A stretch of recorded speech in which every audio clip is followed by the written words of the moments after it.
Tonggak sejarah FABC bermula dari konferensi para uskup se-Asia bertempat di Manila, November 1970. Dalam pertemuan para uskup se-Asia tersebut, Paus Paulus ke-6 menyerukan agar para uskup Asia semakin mengembangkan rasa kemendalaman dari sebuah keberagaman seturut dengan karakteristik jiwa bangsa Asia.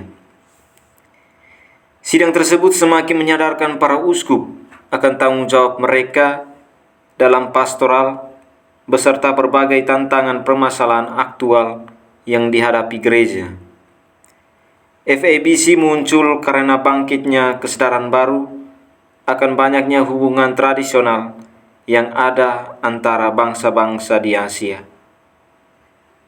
Seorang teolog Asia, Felix Wilford, menyatakan bahwa pembentukan FABC bukanlah penciptaan struktur gerejawi dengan begitu saja menghimpun gereja-gereja atas dasar geografi, melainkan wahana organisasi banyak ikatan historis dan aktual di Asia. Ikatan yang didasarkan atas keberagaman suku, budaya, bahasa, sejarah, dan sebagainya di Asia. Tiga bentuk realitas yang dihadapi dan dihati oleh bangsa Asia adalah keberagaman, agama, budaya, dan kemiskinan yang ada di Asia. Dunia Asia adalah tempat lahirnya tradisi spiritual, misalnya Konfusianisme, Jainisme, Taoisme, dan sebagainya. Di samping itu, Asia juga tidak luput dari realitas kekejaman menyangkut kemiskinan yang terjadi dalam masyarakat. Terdapat jutaan orang yang tertindas, yang dibiarkan terpuruk entah secara ekonomi, budaya, dan politik. Oleh karena itu, dalam konteks Asia, ada tiga tujuan khusus yang dirasa penting untuk diemban gereja, yakni berada bersama-sama dengan agama-agama Asia dalam dialog, berada bersama-sama dengan kebudayaan Asia dalam inkulturasi, dan berada bersama dengan kaum miskin Asia guna menggapai martabat manusia. Metode yang digunakan oleh FABC adalah metode dari bawah, dimulai dari melihat pengalaman, keprihatinan iman, sintetis teologis, dan pada akhirnya rencana pastoral. Contoh kasus penerapan metode teologi dari bawah, yakni melihat dari realitas pengalaman. Dalam proses pemetaan ini, para uskup Asia melihat adanya alasan yang membuat mereka bersyukur dan gembira, meski tetap ada banyak tantangan dalam realitas sosial politik, seperti berbagai gerakan perdamaian, harmoni dan pembebasan masyarakat, gerakan ekologis, dan solidaritas antar agama untuk ciptaan, untuk kaum miskin, dan juga dari realitas kultural dan religius. Metode dari bawah harus diawali dari analisis, komunikasi dengan tradisi Kristiani dan tradisi-tradisi agama lain, merencanakan komitmen pastoral, dan pada akhirnya melakukan sebuah pelaksanaan atas keprihatinan sosial yang terjadi.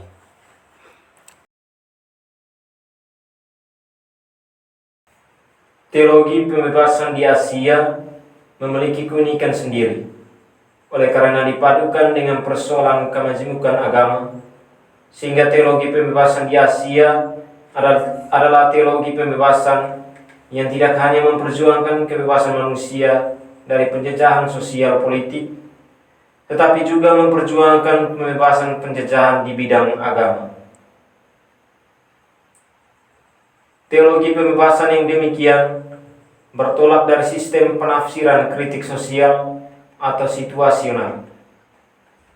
Jadi baik teologi pluralisme maupun teologi pembebasan, keduanya menggunakan pendekatan teologi dari bawah dengan sistem hermeneutika yang menekankan konteks. Maksudnya ialah berteologi bertolak dari konteks, bukan dari teks Alkitab, melainkan teks dipakai untuk meneguhkan pemikiran yang sudah dirumuskan berdasarkan kondisi konteks sosial karena persoalan ekonomi dan politik dan kepincangan sosial karena persoalan agama sebagai sumber inspirasi berteologi, dan Alkitab hanyalah menghiasi atau mendukung konsep yang sudah ada. Alkitab tidak lebih hanyalah sebuah kulit luar yang berfungsi sebagai tameng bagi suatu revolusi yang dicita-citakan. Dalam lingkup wilayah Asia, teologi pembebasan setidaknya memiliki corak praksis dan teoritis praktis. Menurut Pieris, berteologi dalam konteks Asia harus dimulai dengan praksis kemiskinan sukarela, baik kemiskinan karena terpaksa oleh situasi yang mempermiskinkan, maupun kemiskinan yang dipraktekkan oleh para pengikut Buddhisme. Begitu pula praksis kemiskinan sukarela yang dikatakan Guterres merupakan usaha memerangi riba dan ketamakan.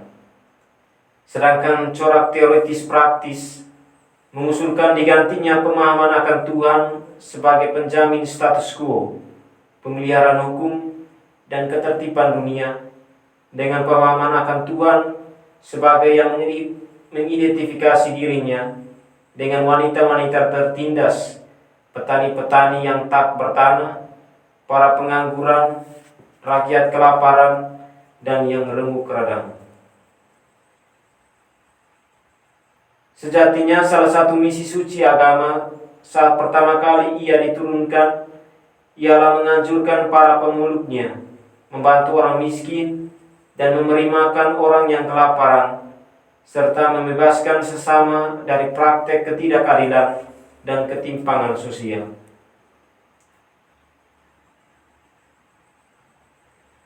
Karena masalah kemiskinan menjadi fakir miskin, menjadi orang yang terlantar, tinggal di kolong jembatan, dan menjadi pengungsi akibat tempat tinggalnya digusur, sebenarnya bukanlah merupakan sebuah pilihan, dan sejatinya tak pernah dikehendaki semua orang. Minimnya hasil pendapatan rakyat yang mengakibatkan mereka menjadi miskin, itu sebenarnya bukan fenomena yang berdiri sendiri dalam menjadikan mereka tak berdaya.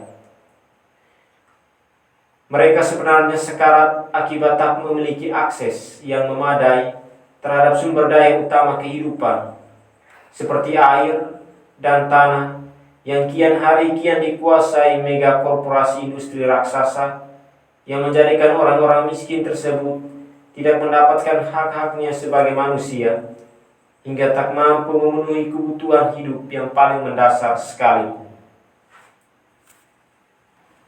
Teologi pembebasan Asia dalam kacamata Aloysius Pieris. Aloysius Pieris adalah seorang imam Yesuit dari Sri Lanka. Dia bukan saja ahli dalam Buddhisme, melainkan juga banyak membangun relasi dan terlibat dalam dialog dengan kaum Buddhis. Dia sangat akrab dengan kelompok Buddhis. Selain itu, dia juga membangun relasi dengan berbagai kelompok multireligius yang berkecimpung dalam perjuangan pembebasan bagi kaum miskin. Menurut Pieris, ada 3 hal yang mewarnai teologi agama-agama yang khas di Asia dan kurang diperhatikan oleh pendekatan teologi Barat. Pertama, perlunya mendengarkan kaum miskin dan tertindas yang disebutnya magisterium ketiga. Kedua, daya pembebasan dalam agama-agama Asia. Ketiga, pelokasian secara sosial teologi tersebut dalam komunitas basis manusiawi. Bagi Pieris, 2 hal yang menandai wajah Asia, yaitu kemiskinan dan religiusitas. Menurutnya, kaum miskin di Asia juga amat religius. Karena itu, dia mengusulkan supaya refleksi teologis di Asia perlu dan harus memperhatikan 2 aspek ini, yaitu kemiskinan dan religiusitas.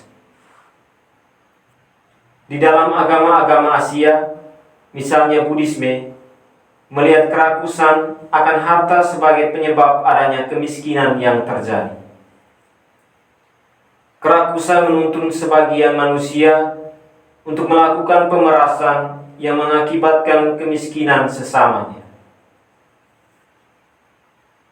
Kerakusan seperti ini hanya bisa dilawan dan ditantang dengan pilihan bebas untuk menjadi miskin, yaitu menghentikan baik keinginan untuk memiliki maupun tindakan aktual memiliki. Selanjutnya, orang-orang yang secara sukarela memilih untuk menjadi miskin dapat bersatu dengan mereka yang dipaksa menjadi miskin oleh ketidakadilan struktural, baik di bidang ekonomi maupun politik, supaya bersama-sama berjuang menuju pembebasan manusia dari kerakusan harta yang membelenggu. Dengan demikian dapat terjadi pembagian secara adil dari harta benda di antara mereka.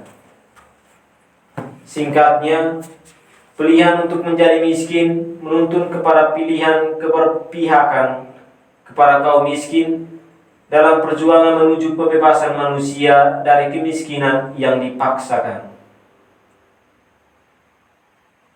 Ketika kemiskinan dan religiusitas disatukan dengan cara ini, keduanya membawa pembebasan. Bagi Pieris, melihat hal ini sebagai kekasan teologi pembebasan di Asia. Di sisi lain, Pieris juga melihat model keberpihakan seperti itu dalam hidup Yesus. Di dalam konteks pergulatan terus-menerus di dunia ini antara Allah dan Mammon, yaitu Mammon yang nyata dalam struktur sosial yang menindas, Yesus telah memilih untuk menjadi miskin sejak lahir. Tetapi penyamaan dirinya dengan kaum miskin dan perjuangannya bersama kaum miskin harus berhadapan dengan kaum kaya dan berkuasa. Yesus menentang kaum kaya dan berkuasa itu untuk bertobat. Hal ini justru membawa dia kepada salib. Untuk itu, menurut Pieris, panggilan utama kaum Kristiani adalah mengikuti Yesus yang menjadi miskin dan berjuang bersama kaum miskin. Pilihan menjadi miskin hanya bisa disebut pilihan mengikuti Yesus bila menghantar kepada perjuangan bersama kaum miskin menuju pembebasan. Kekuatan teologis dari argumen ini datang dari dua kenyataan biblis. Pertentangan yang tak dapat disatukan antara Allah dan Mammon, dan perjanjian antara Allah dan kaum miskin yang tidak terbatalkan. Panggilan untuk mengikuti Yesus, yaitu menjadi miskin dan berpihak kepada kaum miskin, bukan hanya untuk kaum Kristiani, tetapi juga untuk penganut agama lain atau ideologi lain. Dan telah banyak penganut agama dan ideologi lain yang sedang berjuang bersama kaum miskin demi pembebasan mereka. Salah satu contoh teologi pembebasan Asia adalah teologi Dalit dari India. Dalit berarti patah, diinjak-injak, tertindas. Teologi Dalit adalah refleksi teologis yang timbul dari 125 juta lebih orang di India yang dipatahkan oleh sistem kasta. Kaum Dalit adalah orang-orang yang tidak boleh disentuh dan terbuang. Pada suatu tahap, kaum Brahmin, para imam dan cendekiawan memperkokoh dominasi sosial mereka sendiri dengan mengembangkan suatu ideologi dan mengabsahkannya dengan suatu mite penciptaan. Menurut mite ini, penciptaan muncul dari kurban manusia pertama atau purusa. Golongan orang yang berbeda-beda muncul dari bagian tubuh yang berbeda-beda. Kaum Brahmin dari mulut, kaum Ksatria dari lengan, kaum Vaisya dari paha, dan kaum Sudra dari kaki. Sedangkan kaum Dalit tidak termasuk dalam kerangka ini. Setelah diciptakan, mite ini ditanam dalam batin orang. Kelangsungannya dijamin dengan asas turun-temurun dan endogami. Kaum Dalit pada tingkat paling bawah benar-benar tertindas, patah. Dapat dikatakan bahwa ketertindasan ini bersifat kumulatif. Secara ekonomi mereka miskin. Secara politis mereka tak berdaya. Di desa-desa mereka dikuasai oleh orang-orang kaya dan berkuasa. Secara sosial mereka tersingkir. Mereka hidup di luar atau di pinggir desa-desa. Mereka tidak mempunyai hubungan sosial yang benar-benar sederajat dengan orang-orang lain. Secara keagamaan mereka adalah cemar dari segi ritual. Seorang teolog Dalit bernama Arvin Nirmal mengambil syahadat dalam Ulangan bab 26 ayat 5 sampai dengan 9 sebagai titik tolak teologinya. Kemudian di hadapan Tuhan Allahmu, engkau harus mengucapkan kata-kata ini. Ya Tuhan, nenek moyang saya seorang Aram yang mengembara. Ia membawa keluarganya ke Mesir untuk tinggal di sana sebagai pengungsi. Ketika pergi ke sana, jumlah mereka hanya sedikit, tetapi mereka menjadi bangsa yang besar dan kuat. Orang Mesir memperlakukan kami dengan kejam dan memaksa kami bekerja sebagai budak. Lalu kami berseru minta tolong kepadamu. Tuhan, Allah nenek moyang kami, Engkau mendengar seruan kami dan melihat penderitaan, kesusahan dan kesengsaraan kami. Dengan kuasa dan kekuatan yang besar, Engkau membebaskan kami dari Mesir. Engkau melakukan mujizat-mujizat dan keajaiban-keajaiban, serta menimbulkan kejadian-kejadian yang menggemparkan musuh. Kemudian Engkau membawa kami ke sini dan memberikan tanah yang kaya dan subur ini kepada kami. Tokoh orang Aram yang mengembara mengingatkan kedudukan kaum Dalit sebagai bukan bangsa yang menjadi umat Allah. Karena orang Aram berarti seluruh bangsa.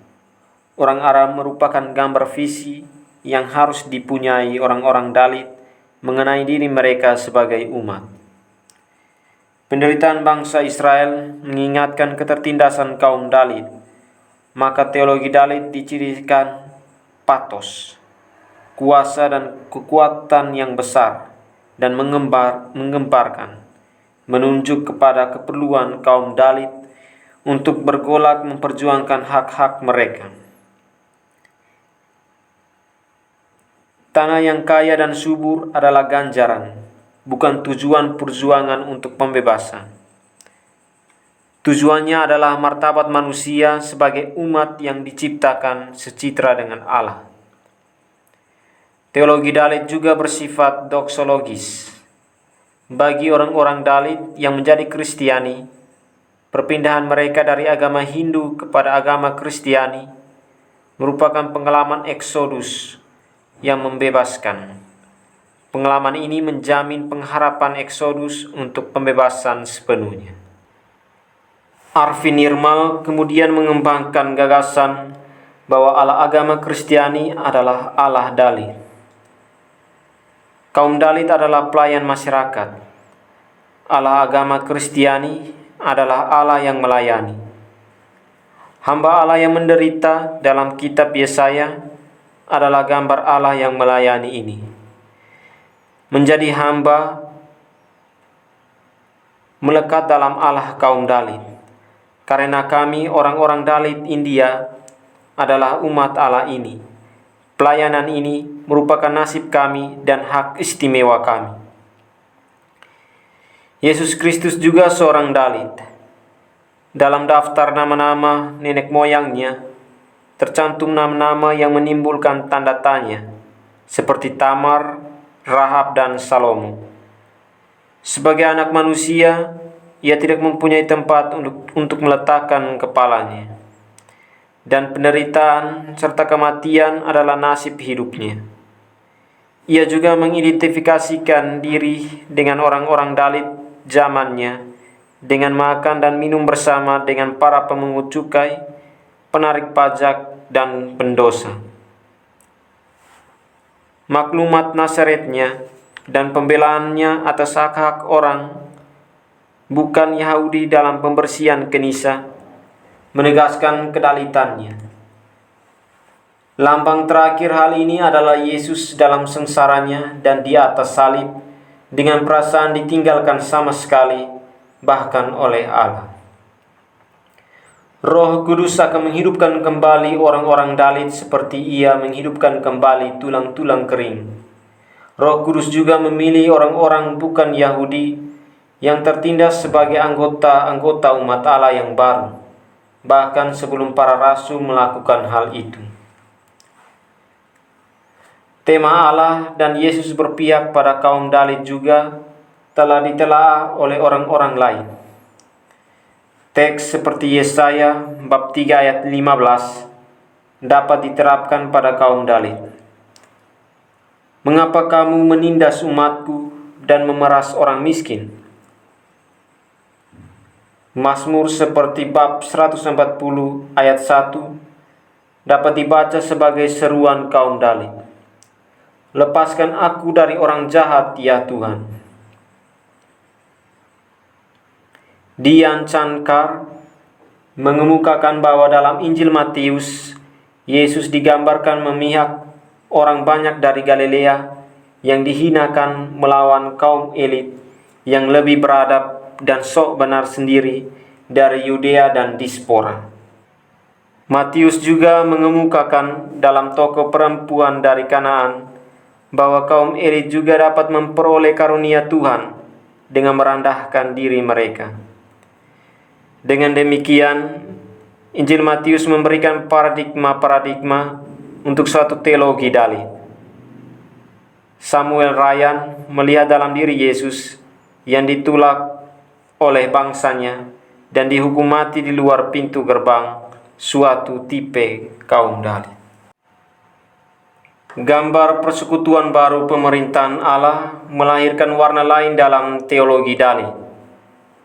Keberpihakan Yesus pada orang-orang buangan tidak begitu ditekankan, tetapi yang lebih ditekankan adalah panggilan Yesus kepada setiap orang untuk masuk ke dalam persekutuan baru, di mana semua orang sama sederajat dan tidak ada diskriminasi.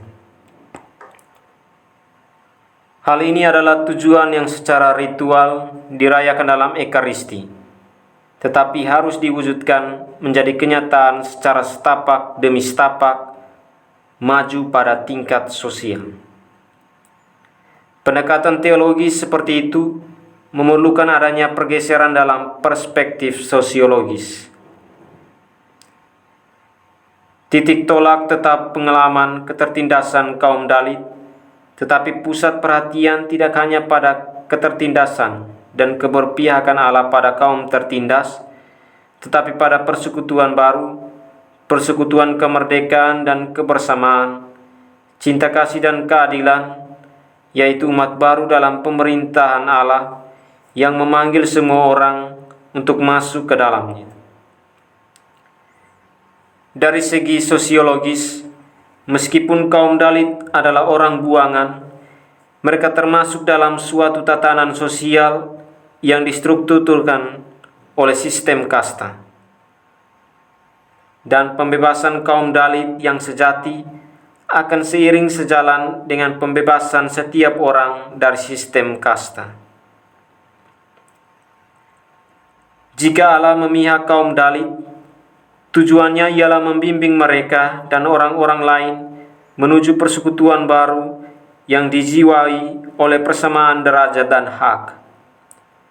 Kaum Dalit harus memainkan peranan dalam transformasi ini, dengan secara profetis menantang para penindas mereka, bukan dengan menutup diri sebagai umat yang dipilih Allah secara istimewa, yang risikonya ialah memberi nilai positif kepada kedalitan mereka. Orang-orang Dalit Kristiani khususnya telah menjadi peka terhadap ketertindasan mereka yang bertumpuk-tumpuk.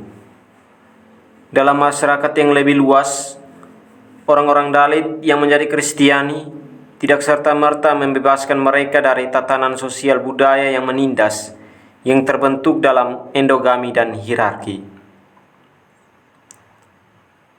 Apakah yang dapat dilakukan oleh orang-orang Kristiani untuk mewujudkan persekutuan baru pemerintahan Allah? Tindakan Kristiani harus mempunyai fokus rangkap, jemaat Kristiani sendiri dan masyarakat yang lebih luas. Dalam jemaat Kristiani, setiap diskriminasi harus dihapuskan dengan segera pada tingkat keagamaan. Pada tingkat sosial, dengan memanfaatkan sakramen-sakramen Ekaristi dan pendamaian sebagai kekuatan inspirasi yang kuat, gereja dapat memajukan perjamuan bersama dan perkawinan antar golongan, antar berbagai kasta, khususnya dengan kaum Dalit. Pada tingkat ekonomis, politis dan pribadi kaum Dalit harus dibina melalui proyek-proyek pembangunan dan penyadaran. Komunitas-komunitas religius harus bersifat kontra budaya. Dalam masyarakat yang lebih luas, orang Kristiani harus mendukung program-program pemerintah yang positif dalam bidang ekonomi dan politik, dengan menggalakkan khususnya partisipasi politis. Pemerintah dapat memusatkan usahanya sendiri pada pendidikan dan tindakan moral dan sosial dengan berdialog dan bekerja sama dengan orang-orang yang berkehendak baik dari semua agama.